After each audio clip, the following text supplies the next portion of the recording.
My name is Sarah Hornbuckle, and I am the Associate Executive Director for the Hornbuckle Foundation, and I've been in recovery since February of 2016. Hi, I'm Donna Norton, and I have 9 years sober as of July 7th. I just celebrated my 9 years. I am a nationally certified peer recovery support specialist, and I am the Director of Outreach here at the Hornbuckle Foundation. Well, my name is Christopher Macy. I've been sober for 23 years. And I've been with the foundation. This September will be 3 years.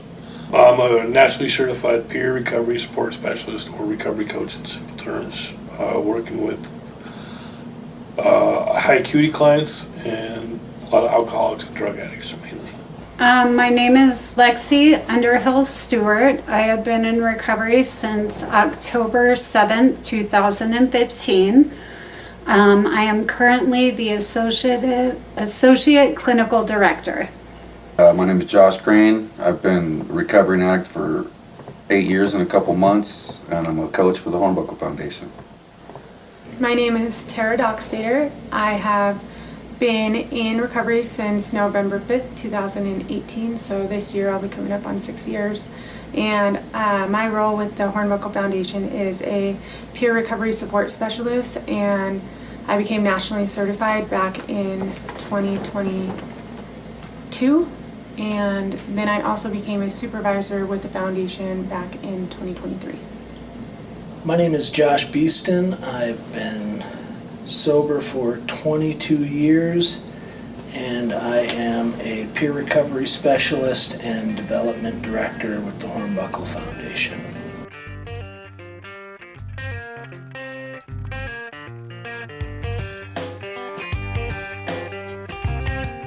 A peer coach is like a life coach, but somebody that's in recovery.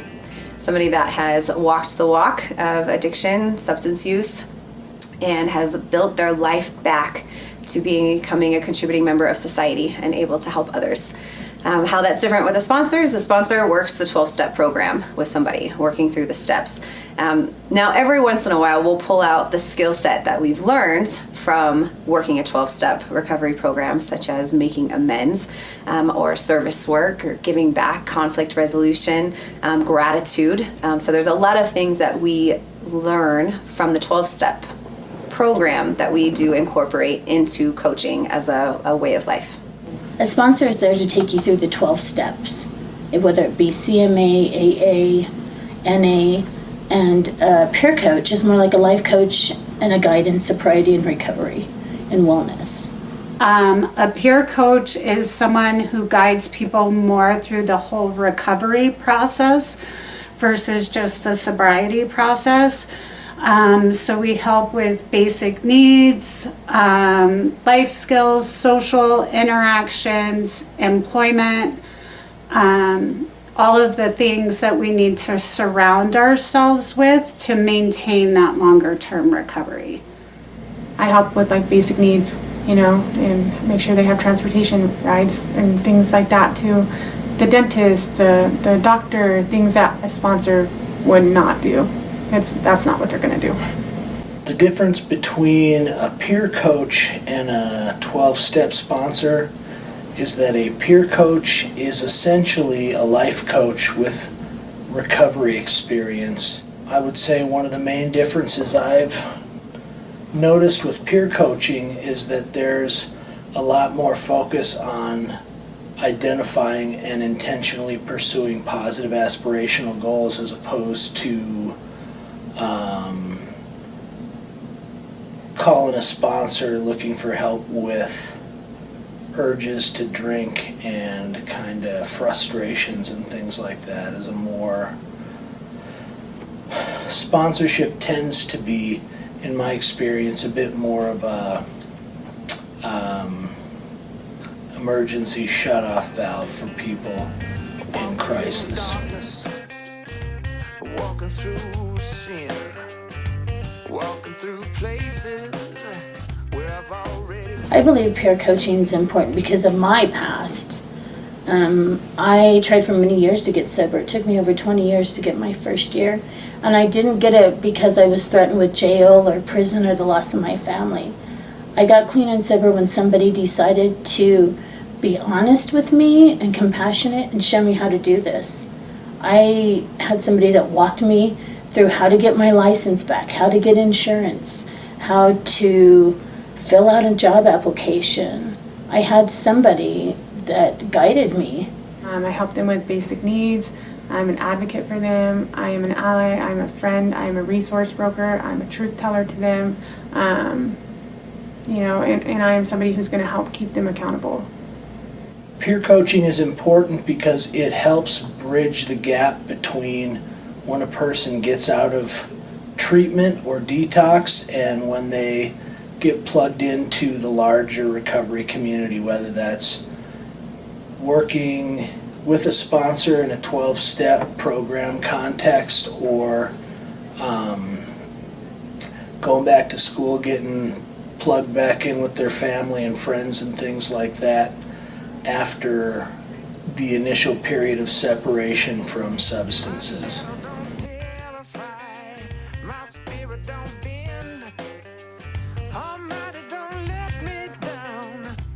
Sarah saw that I'm more of a hands-on person, and I do better with the harder cases.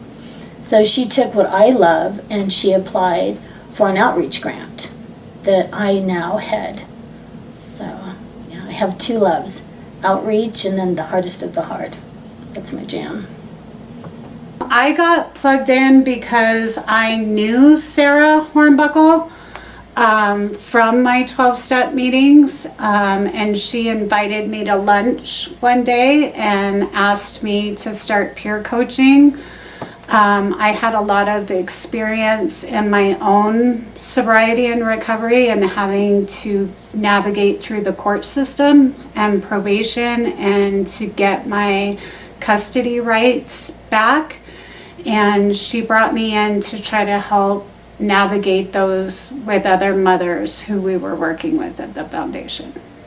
I grew up with Michael Hornbuckle as my childhood friend. We're both addicts at the same time, both got clean at the same time. And then just started hanging out with him and realized it was something we could do and it was fun and can help some people. We helped some people so far, so that's good. I actually was a client of the Hornbuckle Foundation back in 2019. I got a scholarship from the organization when I transitioned from a 6-month inpatient treatment program. I worked with a coach here at the Hornbuckle Foundation for my 3-month scholarship, and then when I completed my scholarship, I continued to work with her for another 1.5 years. And then once I showed interest in wanting to become a recovery coach, I actually got a call from Sarah Hornbuckle, and she said, "You're already doing this. We want you to go through the training, and we want you to come and work for us." And I was actually a little taken aback because I was like, "What? You want me? No." And so I did that in the beginning of 2021, and I've been coaching here with the foundation since.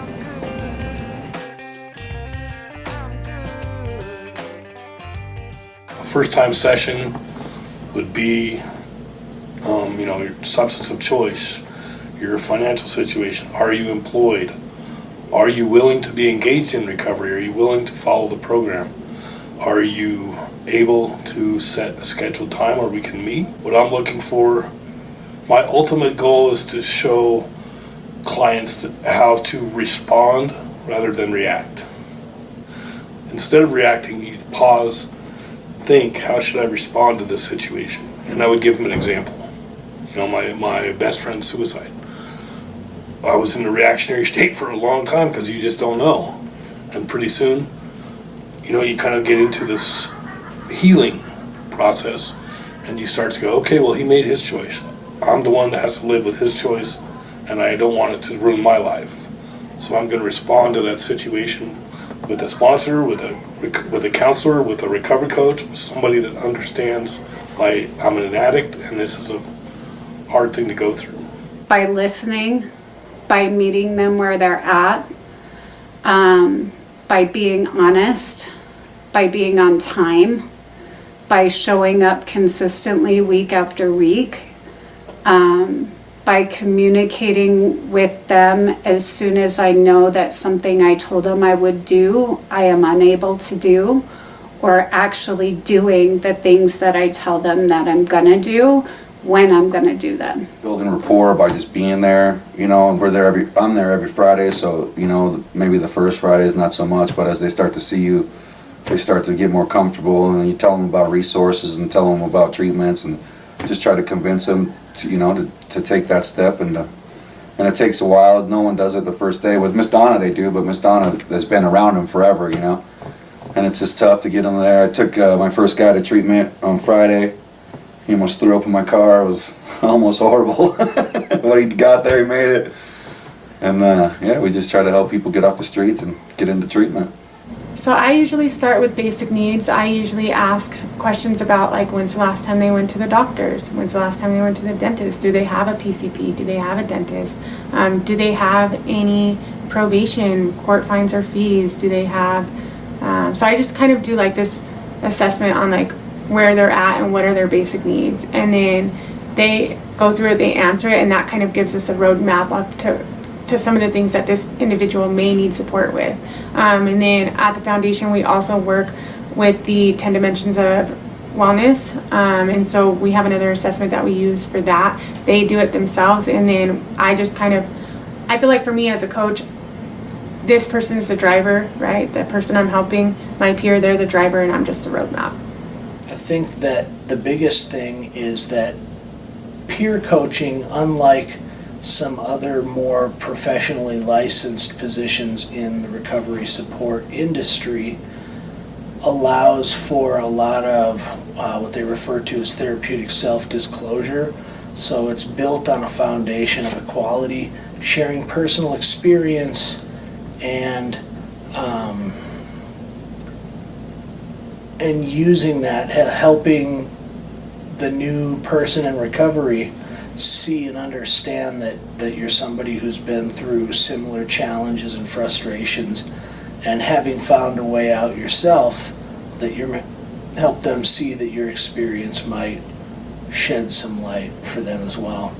My role is to be someone who can provide resources and opportunities, but I can't make anybody take them.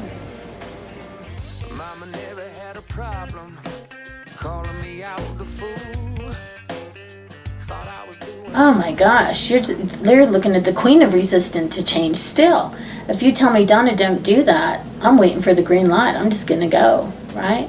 So I think that's a little bit about knowing myself, and that's getting to know somebody. When you get to know someone, you know how to get through that. Resistance to change is just options.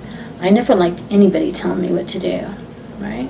But if you give me a few options and I know I can trust you, and you're not doing this for swag or bragging rights or to hurt me or to make me look less than, you've already got me.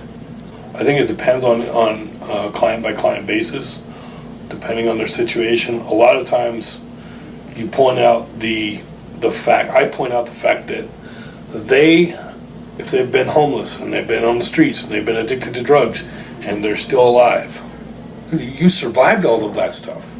Not all people can do that. I lost 4 or 5 friends. All right, man, well, you're still here. You think your friends, if they're watching from heaven or wherever they're at, that they want you to come join them, or would they like to see you succeed? And it's kind of you ask them a question like that and they go, huh? Like, you're here. You survived all of this stuff. Now you've been through your detox, you survive detox. Dude, holy cow, that's not easy. Now you're going into treatment, you made it through treatment, you're into sober living, dude, look how far you've come in 3 months, 2 months, whatever it is. And, you know, the things that appear negative can be used as building blocks for success. Just persistence for me. I mean, it's so hard. I mean, it's not like I'm a therapist or a doctor. It's not like I have the answers for everything, you know. It's just, I just try to, you know, tell them I was in their shoes and I thought I had no hope to get sober, no chance for nothing, and now it's 8 years later, and I just have to take the first step, and they have to want to do it, you know, like, gotta want to go. It's tough, man. I think I work on perspective change.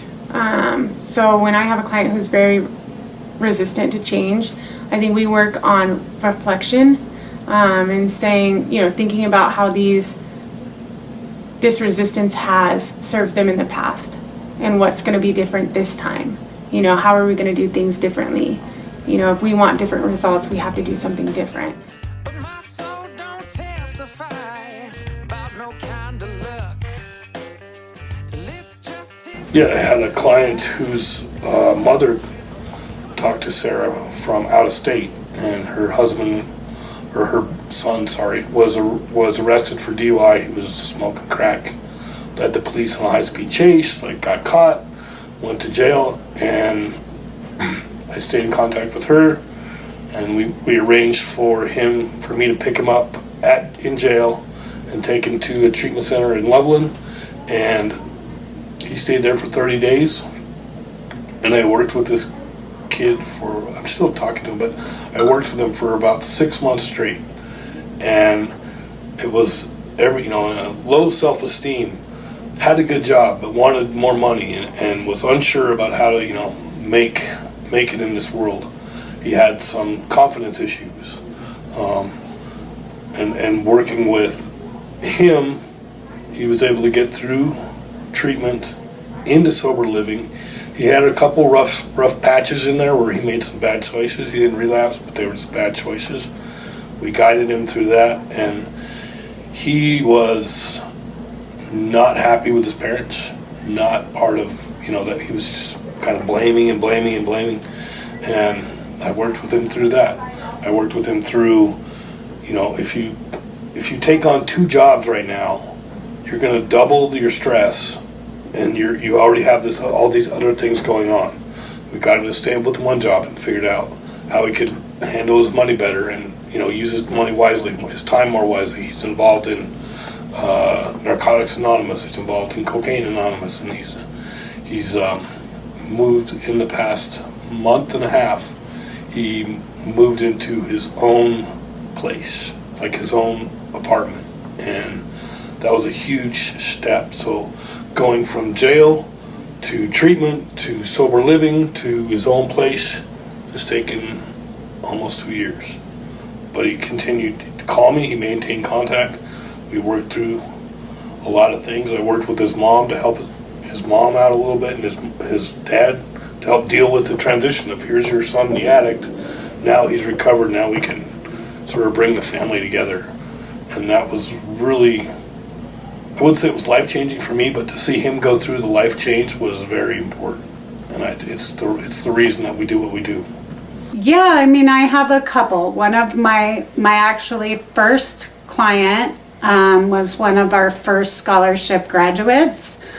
Last year she got Parent Advocate of the Year, and she just joined law school a couple weeks ago. We have another mom that I worked with who got custody back of all 5 of her kids. When we started working together, the court was asking her to put them up for adoption, told her she would never get them back. She has all of them back, and she is also working as a parent advocate, and they both are actually out there changing the laws around parents getting their kids and not losing their rights while they're in recovery or in the judicial system. One of my first guys was this hardcore Latino dude. I mean, he had bullets in his neck and it like stuck in bullets, and just had trauma from his childhood, from being molested. Just a kid. I hate to say it, but when I talked to him, there's no icon. I mean, I thought this kid was lost, and it's been less than a year, and he's been sober. He's got a job. He's got a new wife. Like, he changed everything. Right? He's a good dude, man. I mean, he got me to a church. I don't go to church. I went to see him get baptized and shit. So it's pretty cool, man. He's doing. Oh God, I wish I could remember his name, man. Can't remember it off the top of my head, but yeah, it was great, man. The kid's killing it. I have had the privilege of working with a client who recently transitioned out of not being a client anymore because she no longer needs the support. She's fully stable in her recovery, and today she is a house manager, manager at one of the sober apartment livings.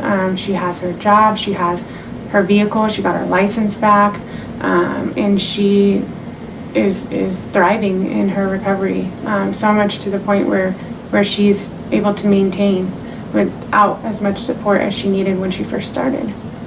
A brief success story for me would be I was working with a fellow combat veteran, and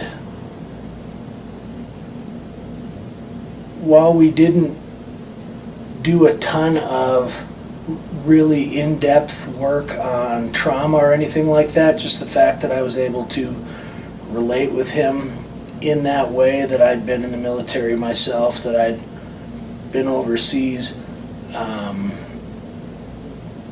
let him feel more comfortable sharing his own experiences with me. And in his words, he felt seen for the first time in over a decade. He felt like somebody really saw and heard him, and that he was a person and not just a guy in a suit who was there to take orders or was getting in people's ways. And he said I saved his life. I don't know about that. I think he probably saved his own life, and I was just there to help him remember why it was that life was worth living. But that was gratifying for me to know that I'd made a difference in somebody's life, and to hear back from him. He wound up getting a job, getting married. He's looking at moving out of the country now and pursuing some lifelong dreams, and it's very cool to have been a fly on the wall in that story. I'll be good and steady, and if the good Lord takes me, I know that I get to take other peer coaches and show them how to do this, how to be that person that walks beside somebody, how to make eye contact and just reach out and say, hey, I'm Donna, or I'm so-and-so, how are you today? I show people how to have compassion on my team, and I take those that want to do this, and we go out there and we outreach people that maybe haven't even had anybody have a conversation with them in years. We hug people that haven't been hugged in 5 to 10 years. We take people with the guilt and shame, and sometimes people that want to get off the street, but we're still there for them, right? So we make community connections. We make connections in our community to support people that do want to get help and want off the streets, or we support people, and sometimes it's just getting some food or maybe some clothes, and we're there. We're there to build community. I always get so emotional talking about all of this stuff. It means so much to me. And I have all of the stories. I get the text messages, I get the Facebook messages of the successes, and as well as the heartbreak when somebody goes back out. And so when I look at my team and we have these meetings and all the things that we're doing, I know all of the back end stories that we're not allowed to share with people. But what this team is doing and what we have built is making an astronomical difference in generations to come.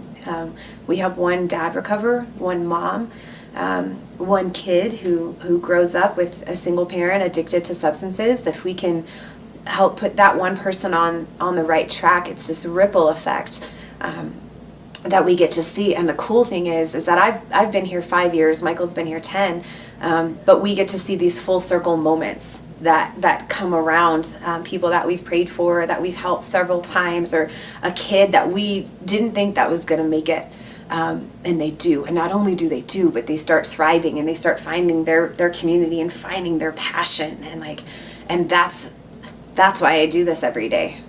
It's the miracles that we get to see come to pass. And so for people who get involved with the Hornbuckle Foundation or who volunteer or who to go out to lunch with us or who donate, we get to share those stories on an individual basis, not necessarily putting it out into the public for everybody to hear everybody's business, but I do get to share stories, and that is my favorite part of my job, getting to share stories with people.